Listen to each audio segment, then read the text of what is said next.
On a freezing February evening in rural Scotland, a 65-year-old man vanished while walking along a quiet countryside track.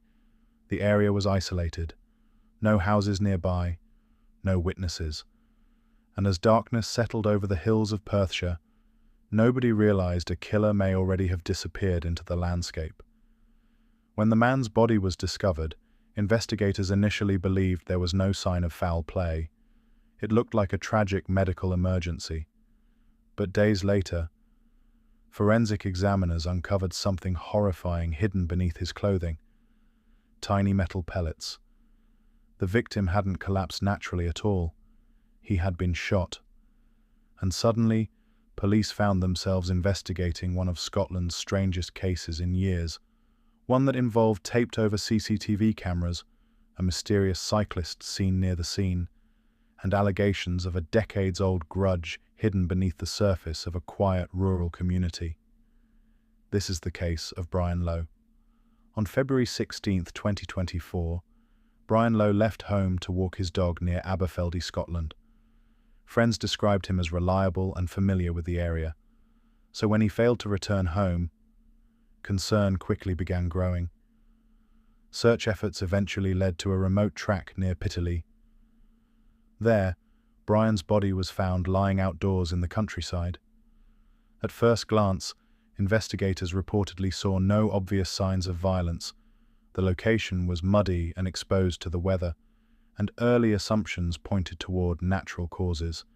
That decision would later become hugely controversial, because the scene was not immediately sealed as a homicide investigation. Rain fell across the area. People moved through the scene. Potential evidence may have been permanently lost, and for several days, nobody realized they were standing in the middle of a murder scene. The turning point came during forensic examination preparations. According to reports, investigators discovered shotgun pellets embedded in Brian Lowe's body. Suddenly, everything changed. Police were no longer investigating an unexplained death. They were hunting a killer.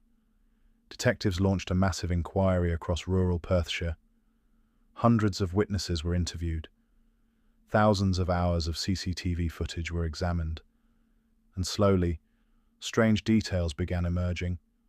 A cyclist had allegedly been seen near the isolated track around the estimated time of death. Some CCTV cameras in the area appeared to have mysteriously stopped recording, and investigators began exploring whether Brian Lowe's death could somehow be connected to tensions dating back years. As detectives dug deeper into Brian Lowe's life, they uncovered old disputes connected to estate work and rural gamekeeping.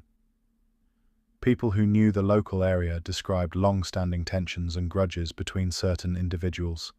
According to prosecutors, one particular dispute may have become deeply personal over time, but at this stage of the investigation, police still had no murder weapon, no eyewitnesses, and no direct footage of the shooting itself. The killer appeared to have vanished into the countryside without leaving behind an obvious trail, until investigators focused on one unusual detail: CCTV footage from a nearby property, and what appeared to happen to the cameras shortly before the murder. Most of the footage showed nothing unusual: cars passing, quiet country roads, empty tracks disappearing into woodland. But one property quickly stood out. Investigators discovered security cameras at a nearby home had stopped recording on the very morning Brian Lowe was killed. At first, that may not have seemed significant. Technical faults happen all the time. But according to prosecutors, investigators later discovered something else. Footage allegedly showed the cameras being deliberately covered with duct tape. The property belonged to a retired gamekeeper named David Campbell. And for the first time in the investigation, detectives believed they may finally have a suspect. David Campbell was 77 years old, a former head gamekeeper who had spent decades working on Scottish estates. People described him as quiet, experienced, and deeply familiar with the countryside surrounding Perthshire. But according to prosecutors, there was another side to him few people fully understood. Campbell and Brian Lowe had known each other for years through estate work. And over time, prosecutors alleged resentment had slowly developed between the two men. The alleged source of that anger dated back years earlier to accusations involving poisoned birds of prey. According to the prosecution, Campbell believed Brian Lowe had somehow contributed to suspicions surrounding him. Whether that belief was justified or not, prosecutors argued the bitterness never disappeared, and over time, it allegedly became obsession. Investigators continued piecing together the final hours before Brian Lowe's death. Then came another major breakthrough. CCTV footage from roads near the scene appeared to show a cyclist traveling through the area around the estimated time of the murder. The rider wore dark clothing. According to prosecutors, the cyclist was carrying a long bag across his back. Police later alleged the bag may have contained a shotgun, and investigators believed the cyclist was David Campbell. According to the prosecution's timeline, Campbell had allegedly left home on an e-bike, traveled toward the isolated track where Brian Lowe was walking, carried out the shooting, and then returned home before anyone realized what had happened. The countryside itself may have helped the killer. Few witnesses, few cameras, almost no traffic. But prosecutors believed modern surveillance had still captured fragments of the truth, even if only indirectly. As the investigation intensified, detectives began examining Campbell's movements in greater detail. According to reports presented in court, investigators believed Campbell replaced tires on the e-bike after the murder. Prosecutors argued this may have been an attempt to interfere with forensic examination. Police never recovered the alleged murder weapon. There were no eyewitnesses to the shooting itself, and the case against Campbell remained largely circumstantial.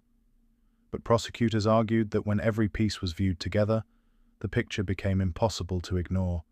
A taped-over CCTV system, a cyclist traveling toward the scene, a decades-old grudge, and an isolated victim shot to death in the countryside.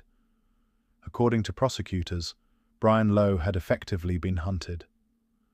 One prosecutor later told jurors Campbell pursued his victim like quarry.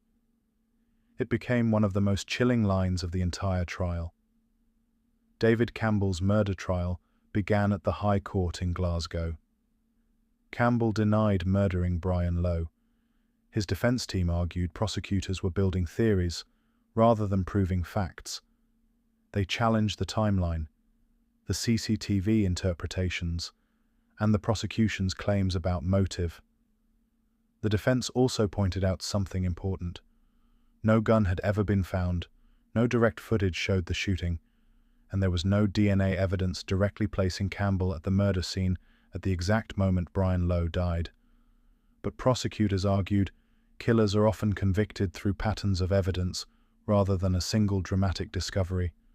Jurors were shown CCTV clips repeatedly throughout the trial. They heard evidence about the taped-over cameras, about the cyclist, about the alleged long-running resentment toward Brian Lowe. And prosecutors argued Campbell's actions before and after the murder revealed planning rather than coincidence. The trial captured attention across Scotland, partly because of the unusual nature of the case. A remote countryside execution, an elderly suspect, and a murder investigation that almost failed before it truly began.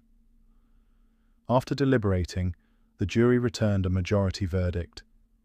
David Campbell was found guilty of murdering Brian Lowe. The courtroom fell silent as the verdict was read.